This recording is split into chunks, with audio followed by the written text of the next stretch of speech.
So in this case, we have to have a periodic charging, and the charging is when you interact with them, and sometimes you can interact without my presence so that they feel more comfortable. And they may say that, okay, director is there, so we are not able to open it out. But it is essential, to have more interaction, clarifying their doubts, all these things. So it will be I think we have to do it periodically. It could be after a month or after 2 months. Any one of you can say, look, I want to speak. Fine, we will arrange for that. Okay? Thank you. In fact, it's always great to interact with students. If they get slightly influenced by us, that's exactly. They will be influenced because you are in the right place. You have your startups, and you know what industry wants. You know what is the expectation of the employers, and you have also gone through that phase. So your advice, your suggestions, your tips will be very, very useful to our students. All right, looking forward to it. How many students are going to join? 60 students are there, right, Bhaskar? Yes. And their exams are over, so there may be some hangover will be there. Hopefully, all of them will be joining. Because after all of us are past that phase, after exam we may oversleep, and because of which we may miss this. But they will be joining. We can maybe some of the faculties will also be there. So, pardon? some of the faculties from our college will also be there. So yeah, Bhaskar is there, and hello. How are you, Dr. Maji? Hi, everyone. Good afternoon. Sorry, I was. Good afternoon. Good afternoon. I'm doing quite well. Thank you. Where are you from? Professor Maji is from NVIDIA. So. Yes, I'm from NVIDIA. In India, where is your office? I'm based out of Bangalore, but currently I'm staying in my native. So I'm stationed. We are working from home. So which is your native? My native is in Durgapur, sir. Okay, I know Durgapur. So yeah, wonderful. So we should have more interaction with NVIDIA. Okay. Excellent. That sounds great. Yeah. And you should. I'm open for it. We can have a telecon separately to see how we can have a close engagement with NVIDIA. Okay. Absolutely. That sounds great.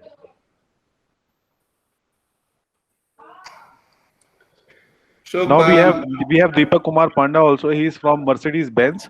So hello, Dr. Pandey. How are you? Good afternoon. Hi. Good afternoon to all. Good afternoon. Nice to see that all of you have taken time off and will be interacting with our students. So our students are very lucky in that sense. It's been an honor. Thanks for inviting us. I really please understand, it's not honor for you, it is honor for us. So let us be very, very clear. I am very clear, because your presence increases the energy level of the students, and that is what a campus needs. Excellent. So we have Shubhanshu Gupta also. He's from Citibank, and he's working. Oh, there. hello, Mr. Shubhanshu. How are you? Hello, Professor. Yes. Thank you. Where are you now? So I'm based out of Singapore. But your background is different. Is it a real background of Singapore, or it is a virtual background? No, just blurred the background. Thankfully. Because you people can always fool us having different background at different times, so that you become mobile, we become static. I tell you what happened. I was not knowing that such an option exists. Of course, it was my ignorance. That is a separate issue. I was interacting with my students in the first year because to inquire about their comfort and all these things. So one person has got a lot of books backside. So I was very thrilled. I said, wonderful, you are at house and you have an excellent study room. Then that guy was laughing, and then he says, no sir, it is virtual. I tell you, life is changing, I say, because the books are so wonderful thing and so important asset in your life. If I see the book, I get thrilled, Yes, indeed. So Allah, when are you going to start? Yeah, actually, Sneha will do the things. So I will request Sneha to start the process. And then- Sneha, Thank you. yeah. Thank you, Professor Ahmad. Greetings and good afternoon to one and all. It gives me immense warmth and great pleasure to grasp all of your presence in the interest of the entire committee. Before we begin this workshop, I would like to express my heartfelt gratitude to all of you who sincerely committed to this event to make it a success. This event would have been impossible without the support of each and everyone present here. I would request our director, Dr. K.S. Das Gupta, to give opening comments. Yes, already I have started interacting with students, all my friends who are in different industries, and also my alumni who, Vivi, she is very, very proactive. So I'm really thrilled. Good afternoon, a warm welcome to all of you. And I'm pleased because this is an interaction which we are looking for some time. But unfortunately, it was not getting through because of various reasons. As you know, once the academic program starts, there is no breathing time. And then, they had a SAS certification thing, but we were determined to have this. And I am thankful to all of you because, today being a Saturday, that too in the Saturday afternoon, where it's a time to relax, but still all of you have come and participating in today's deliberation. And today's deliberation is more, I think it is more a free structured or a free interaction with the students, because the students, according to me, would like to know that, what industry expects, what industry would look for, and what type, because, they see only the academics and the faculty, but they don't see the other side of the river, how green it is. So this particular thing is basically, one is to understand, you can understand our students, and students can clarify some of their doubts. And the third thing, which is very important, is that networking takes place. The students, can always ask some doubts, and not to trouble you, but to, if you have certain encouraging information or things like that. But ultimately, they know how the real life world looks like, and when they want to jump after 2 years of a degree from our campus, then how it is and what type of challenges they have to face, and what type of competence they should have, what sort of skill they should have. So basically, you feel free. We will not disturb you anytime. You please go ahead and try to interact with the students, tell your points, and because all of you should speak, that is very, very important. And I want Alhad and Bhaskar and Sneha to make sure that this is not a one of a kind of a thing. It has to continue. It may continue after 2 months or whatever it is, because this sort of interaction is basically, in an oscillator, there is something called sustained oscillation. You have to give energy to oscillate. Otherwise, if it is a natural oscillation, it damps down after some time. So I think it's a good beginning. Thanks to Sneha, Alhad, Bhaskar. Bhaskar is the coordinator of this program, and he was very, very conscious about this program, and say that we have to make students interact with the startups as well as industry experts and domain experts. So he was forcing all of us. Okay. So with this, let me not take too much time, because it is not, students are interested in hearing you rather than me. So thank you very much, and keep in touch with us, and we will be delighted to have many more such talks with all of you, or many of you. Thank you very much. Thank you, Dr. Das Gupta. Now I would like to request Professor Bhaskar Chaudhary, who is the Associate Dean and MSc Data Science Coordinator also, to give some insight about the program and the workshop. Very good afternoon to all of you. I think it's a privilege to welcome all the speakers who are working in the area of data science. And I welcome all the speakers and participants to this workshop. I think today is the day when the teaching meets practice. That's what in the industry academia interaction is like. So we do a lot of teaching here, although our program is unique in that sense that it's very hands-on, but I think the kind of insights the students are going to have, I'm sure the kind of insights they're going to have in next 2-3 hours is going to be very, very important for them to more energized. So I would like to say a few words about our program, because we have given a lot of thought process while we are designing the program, when we are conceiving this program. So we wanted to create a very unique program.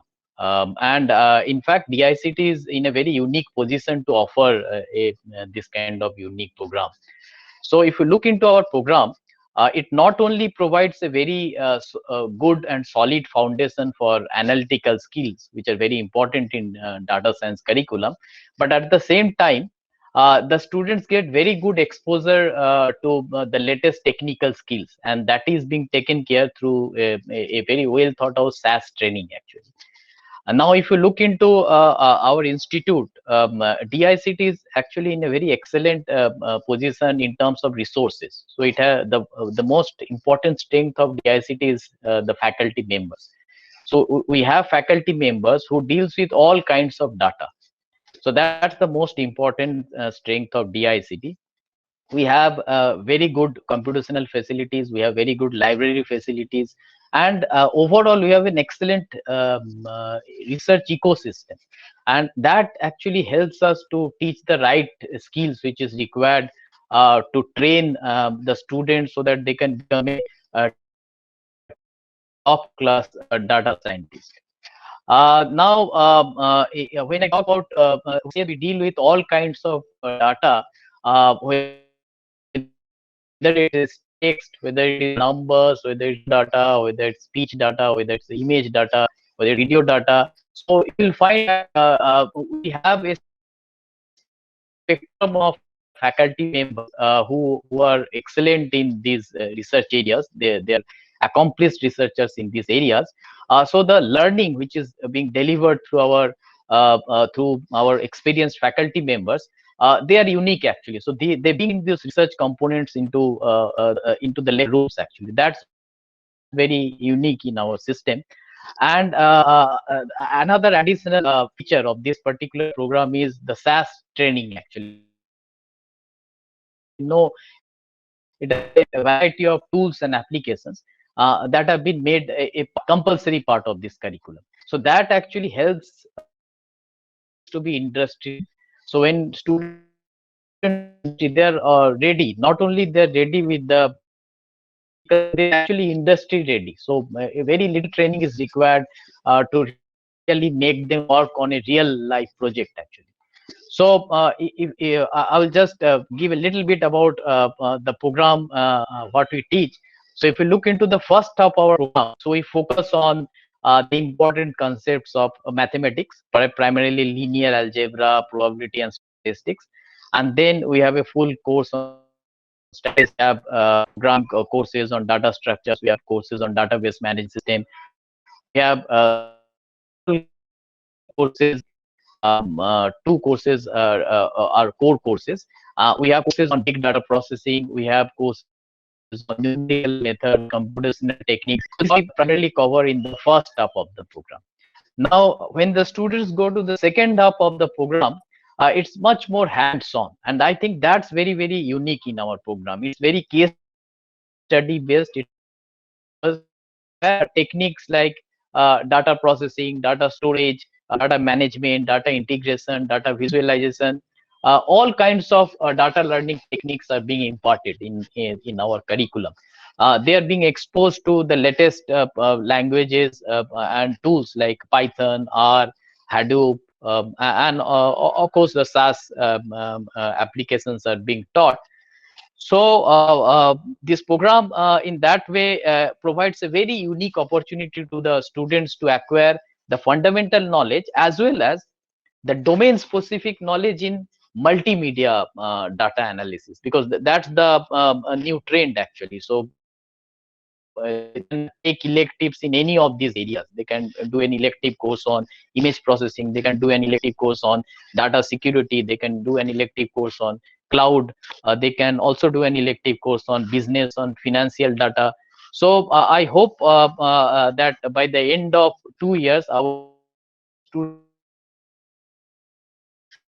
ready. And I really look forward to listen to the speakers to really know what's the latest, what is going on in the industry, so that our students get more excited and they keep their energy level very high. So I really welcome all the speakers, and I invite you to wholeheartedly participate in this discussion. Thank you very much. Thank you, Professor Bhaskar Chaudhary. Now I would like to invite Mr. Rahul Pagare. A bit about Rahul is he's having a 10 plus years of experience in supply chain consulting, analytics and delivery. Currently, he is working with Mondelez as a forecasting analytics practice lead for AMEA region. He also worked with Deloitte, Accenture, HP, Wipro, etc. He also has impressive academic background including MBA in operation and supply chain management at NITIE Mumbai. Mr. Rahul. Your mic is mute. You have to unmute, Mr. Rahul. Yeah, sorry. Yeah, thank you. Thanks, Neha, for inviting me and sharing my thought. I will just share one presentation which will give you just about what is happening into the supply chain world. Okay, so Sneha, are you able to present that slide which I shared with you so that it is front of everybody? So my objective is not to walk through the presentation, but just to give you a gist about what exactly the supply chain and why I wanted to give the gist about it, because recently when I was doing multiple rounds of Can you zoom in?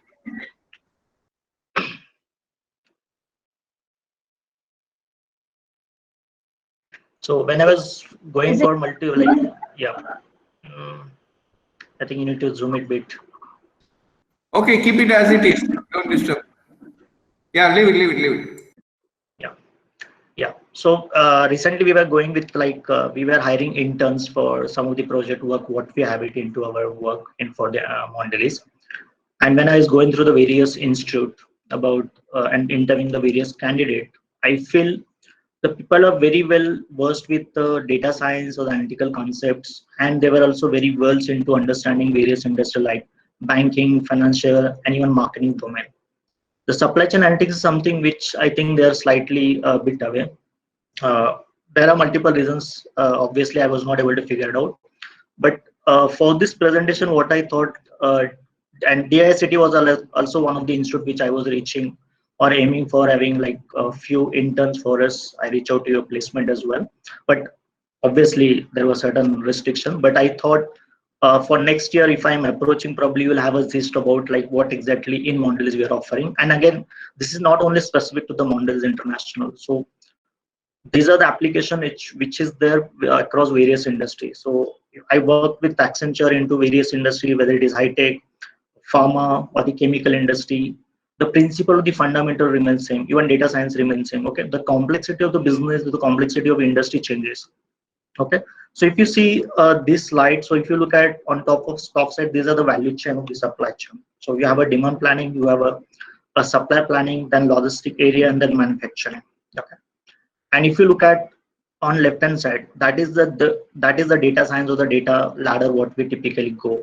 Okay, we typically start with getting a data. We typically do the storage of the data. I think professor has explained that you people are already having knowledge of Hadoop, knowledge of different data storage things, and then the middle part is all the fancy or all the fantastic thing what we exactly do into the supply chain world.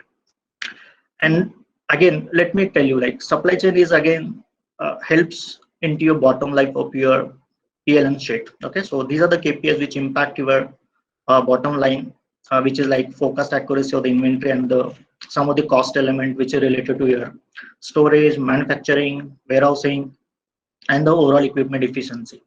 Okay, so I will touch upon few of the example which are really real time across various industry, and we have done it.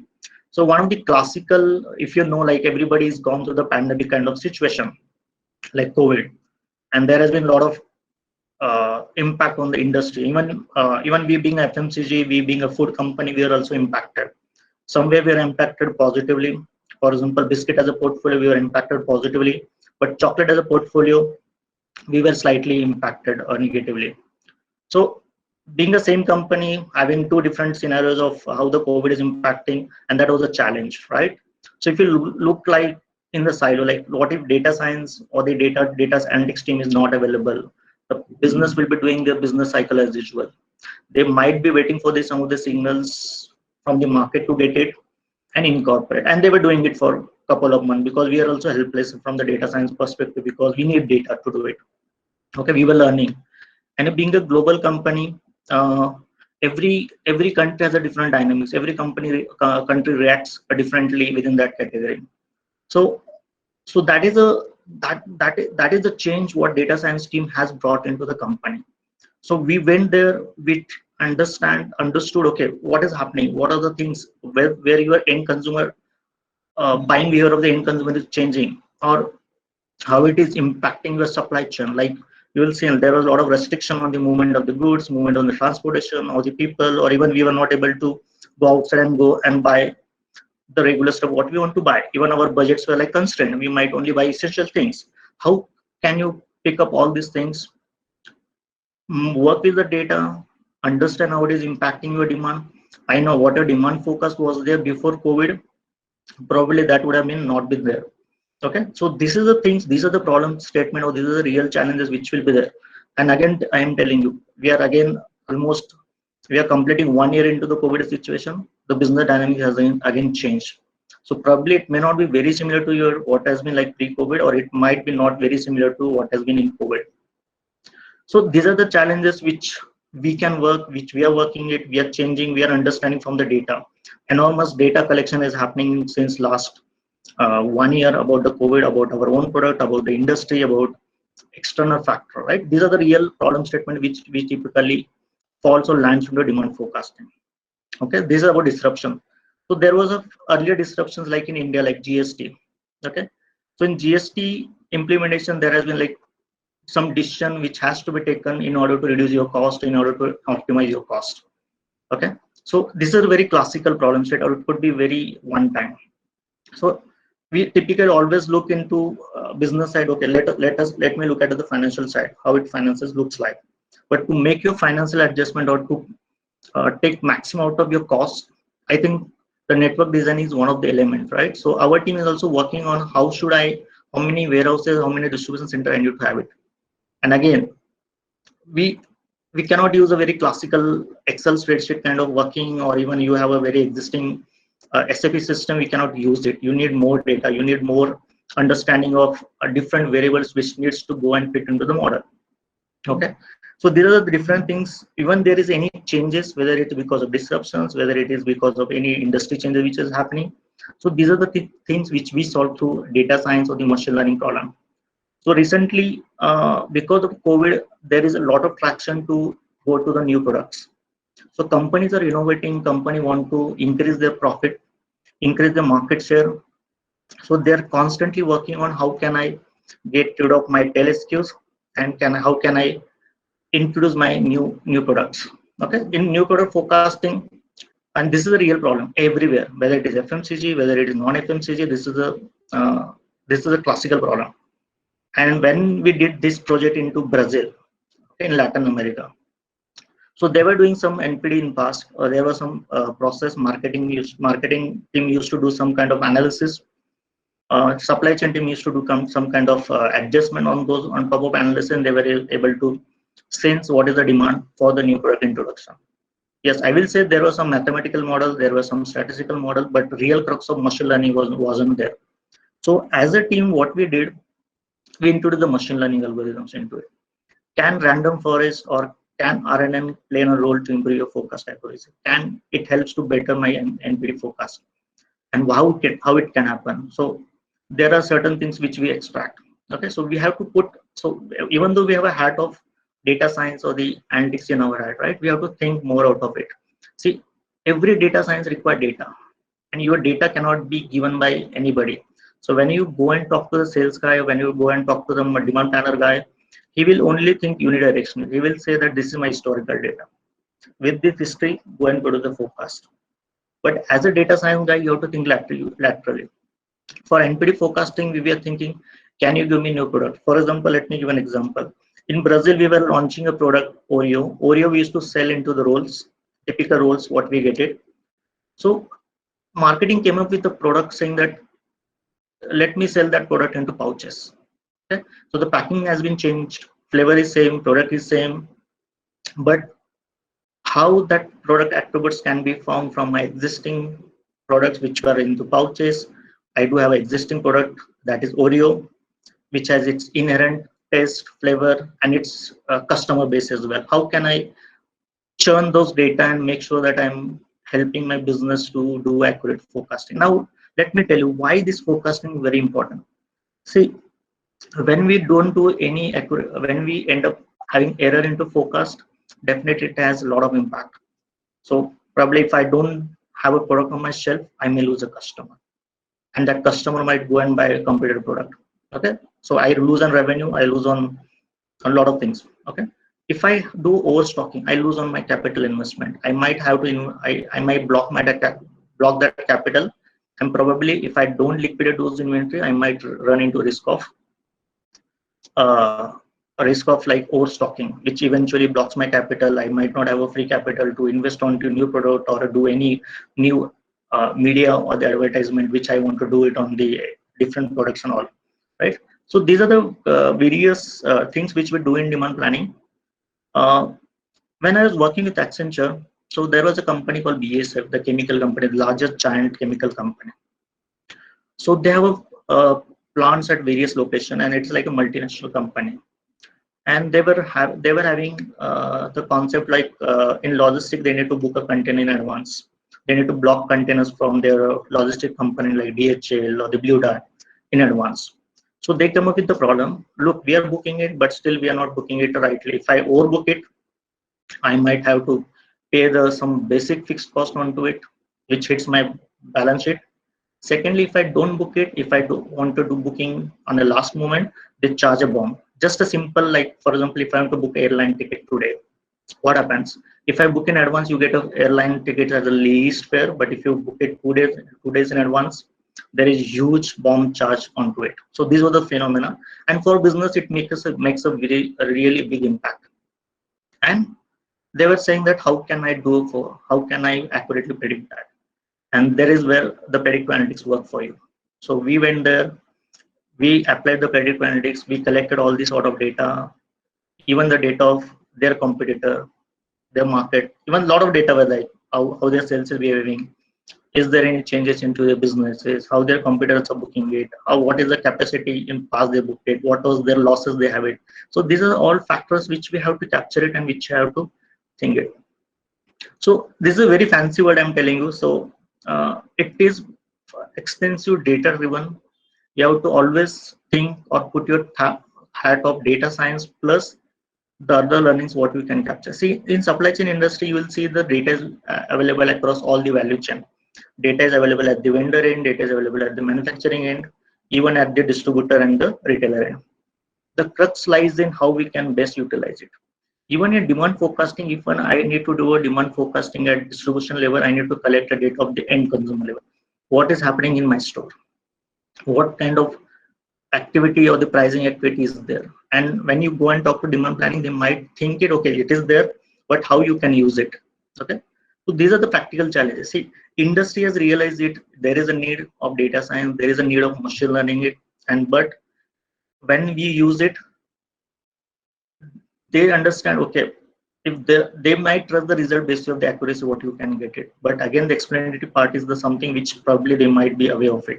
Machine learning will typically give you the accurate result, but will not help you to explain, okay, because of this promotion or because of this particular feature, what was the incremental revenue or what was the incremental sales. Okay. While you are learning, the only one advice which I can give it to you, when you talk about data science, I know you people are very well versed with all the techniques.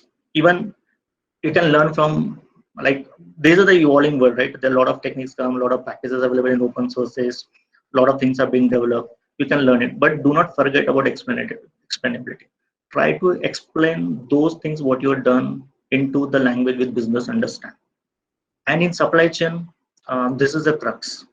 So crux lies in gathering the data, crux lies in getting all sort of data which is relevant for you. Even your end stakeholder doesn't know, okay, this data might not be useful or not. Even if you're doing all the effort collecting all those data and saying that, okay, this is something which I'm giving to you, it might help you in your business and is sustainable, but also help them to explain to their end stakeholder. If I'm a demand modeler and I'm giving my forecast to the demand planner needs to explain that forecast to his stakeholder, that is sales and marketing. If I'm a logistic partner has to explain his stakeholder, like a finance or even its supply planners, okay, why he need to book so many of containers, why he need to block so much of warehousing and all. See, data science give you right result, but do not forget on explainability. So try to focus. See, sometimes what happens, there will be situation like if you're giving complex problem, even if it is giving better accuracy, they might tend to jump it because they're not able to understand and they're not able to explain it further, and then you'll end up with doing some compromise on your model. So focus on this explanatory part as well, and also lateral thinking on how we can collect more data. So the below layer, I deliberately put it right in industry. Now there is a traction. Even Mondelez is going for this digital transformation. So we are transforming the supply chain in a such a way that the data science is embedded into it. In demand planning function, data modeler or the modeler job is embedded into it. But to enable data modeler, data is required. Okay. So there is a traction industry, like how can we collect data, whether it is internally, whether it is not internal, external, how can we acquire it, how can we store it. And once this data is available, it will take at least a couple of years. And even when I was working with Accenture, Deloitte, I could see people are into those journeys.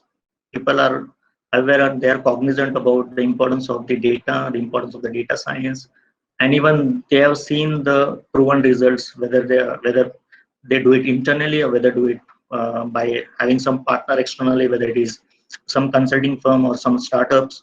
They're able to realize the value. Even at top management leadership, initially when I joined Mondelez, we were educating it, but after 2 or 3 years, the story is different.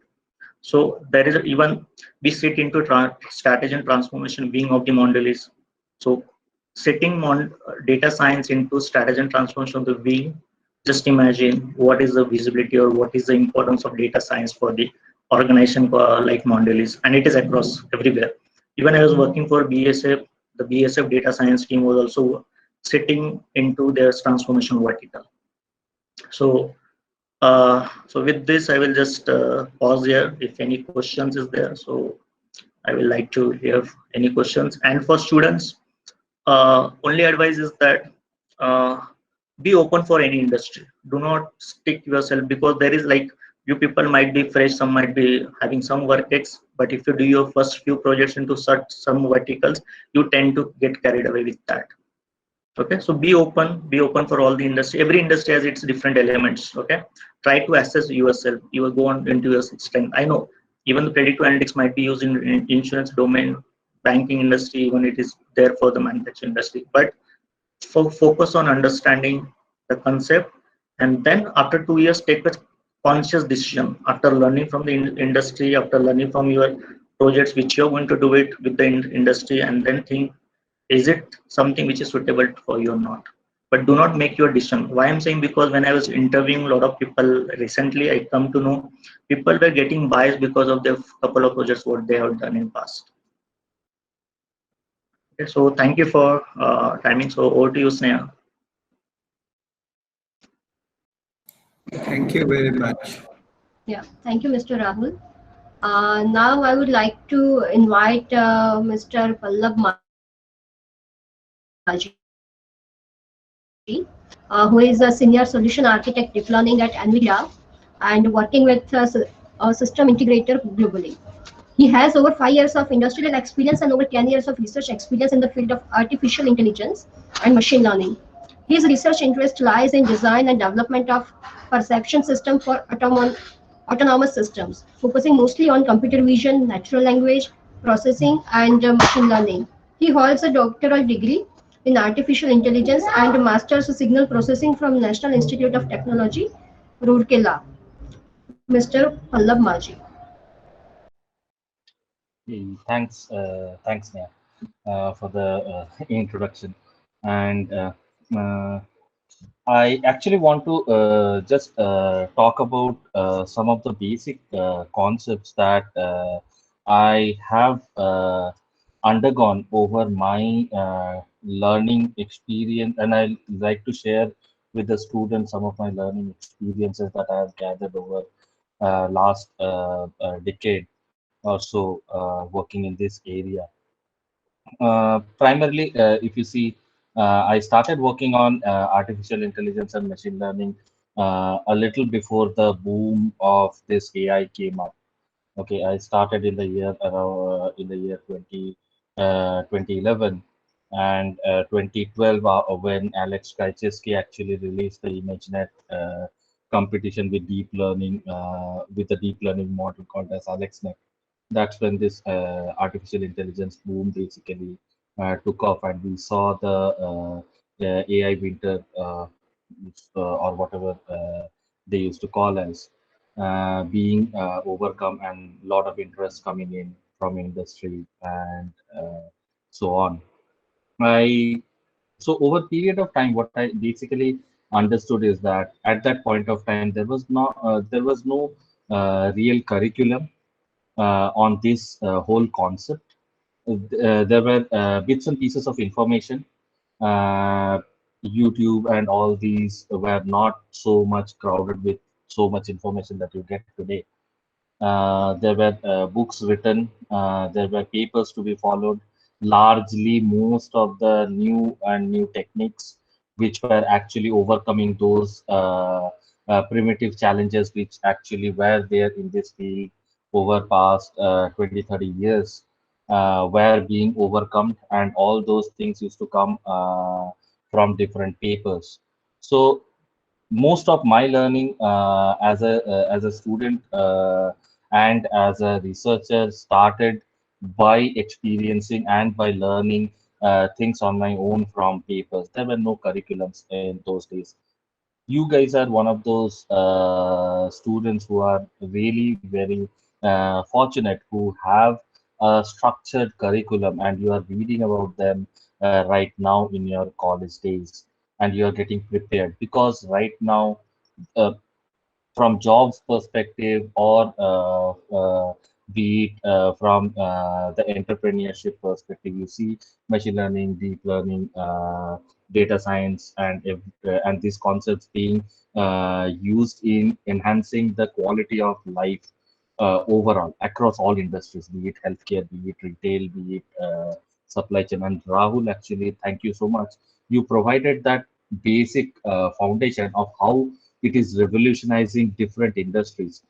With a use case from your specific industry, you actually laid the foundation and gave all the students and the newcomers that idea that how industry overall is getting privileged and is getting revolutionized by these techniques.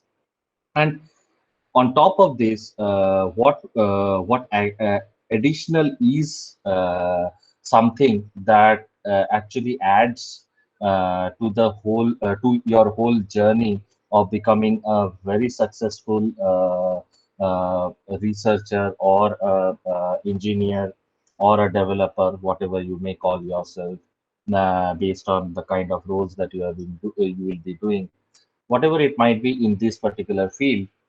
What you are basically going to do is work with data, work with different type of algorithms. You need some basics which will be there in this curriculum as laid out initially by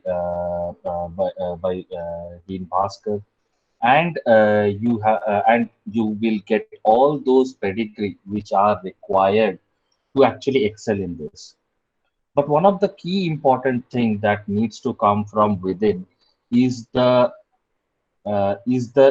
intelligence quotient which is required to actually make things work. We all are engineers at some point of time. We are basically engineers, and our prima facie job is to make things work.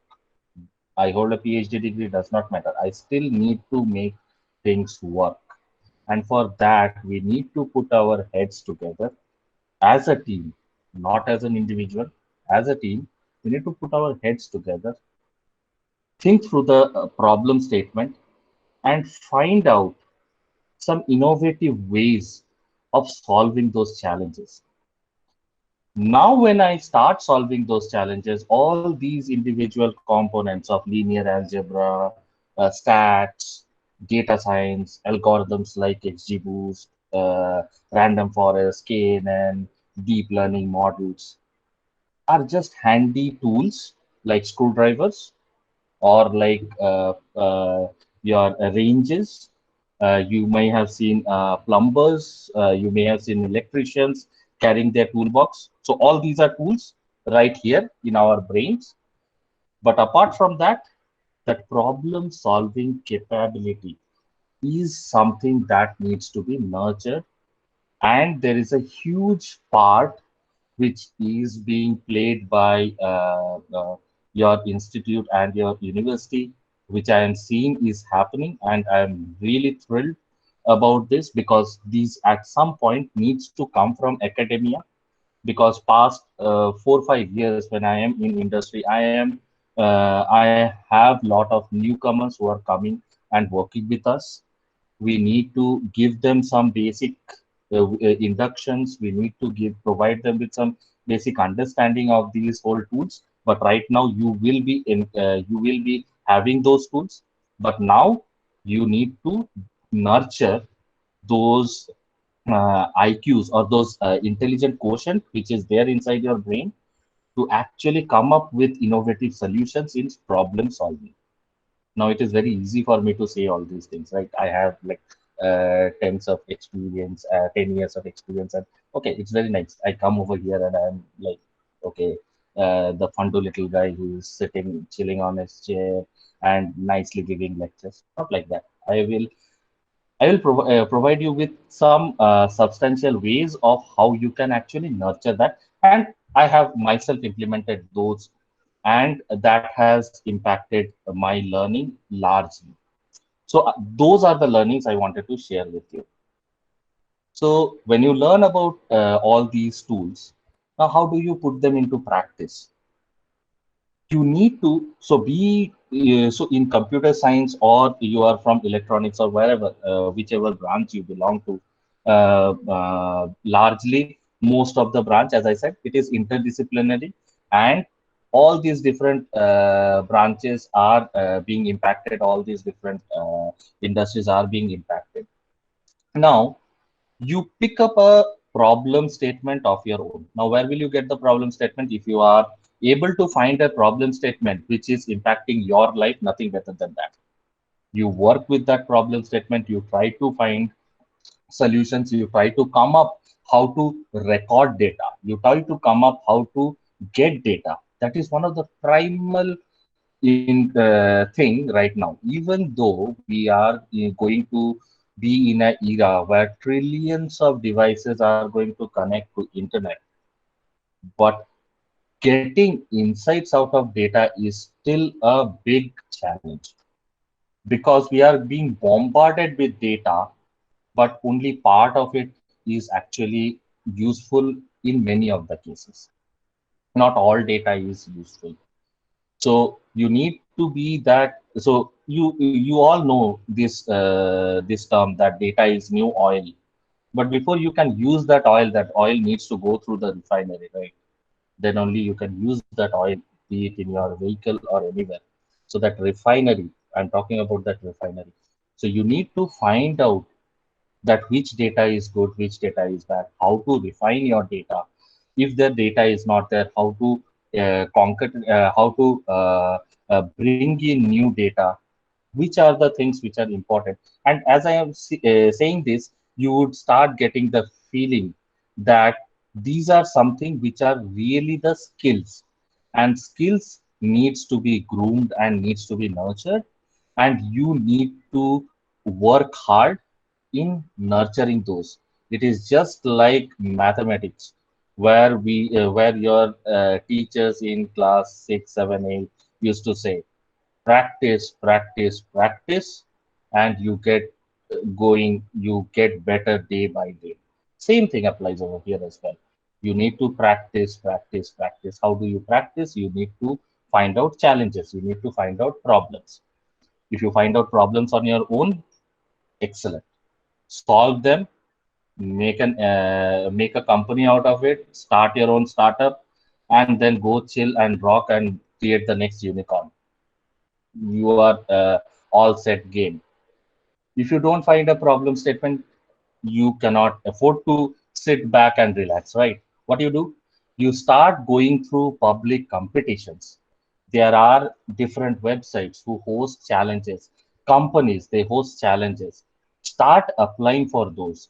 Kaggle is one of the most widely used place which hosts tons and tons of challenges, and they have a price associated with it, but not just because of the price, because you start competing with your competitors. You start building teams. You start working with real world data. These companies, they bring in a part of their own data, host this challenge, and ask people to show them the way in how they can solve a particular problem. So you can imagine the kind of learning that you will be getting out of it. You get silver star, you get bronze star, you get gold star, really good. Silver star, bronze star, awesome. Even if you don't get any star, you basically get a ranking. You start building on that rank slowly and slowly. Then you will see that you will not only gain more and more experience, you will be learning these techniques in your classroom and then applying them on real world data sets. And then you will start getting the feel of uh, how to make things done, how to solve problems with these tools and techniques. And it is very important to that's why I'm repeating this. Practice, practice, practice, and that will make you successful. Be it whichever language you are comfortable with, because I don't think learning a new language is a big deal right now. In Because of the amount of resources, the amount of information that are available. So be it whichever language you are conversant with, Python, MATLAB, whatever it might be. Okay, C, C++ even. Nobody cares as long as you get things done. To be very honest, I missed out Java, so sorry for that. All Java enthusiasts, please don't mind. It's just slip of my mind. Okay. So, anyways, so all these technologies and the techniques are just a tool. You need to practice with this tool. There are a lot of challenges. If you come up with your own problem statement which is helping you making your life or your friend's life or your family's life better, solve it, make the proof of concept, scale the proof of concept, make it big, take the entrepreneurial route, and make it the next unicorn. That's the best thing.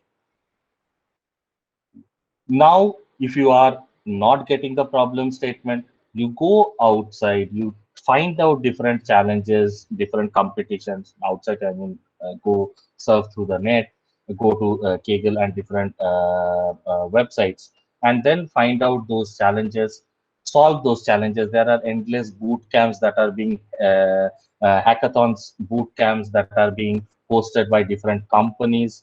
Like all the big companies, they have their own hackathons, boot camps. Apply there. Okay, go through those competitions, end those competitions. Okay, initially you might struggle a little bit, and that's where your learning will start. And that is probably the next step for you, I would say, because you are one of those fortunate people who are actually getting many of these techniques.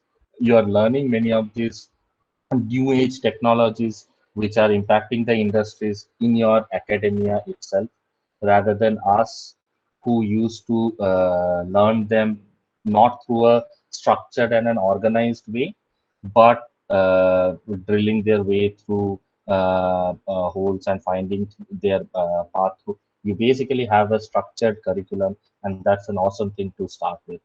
And with that, I am open for questions. If you have any kind of questions like what, how you can practice, what are those different places, if you need any assistance from my side, I'm open for that. So any questions, please feel free and go ahead. My chat is open. So. Thank you, Dr. Pallab. It was a nice talk. It was very nice. Thank you. Thank you so much. Thank you so much. Thank you, Mr. Pallab.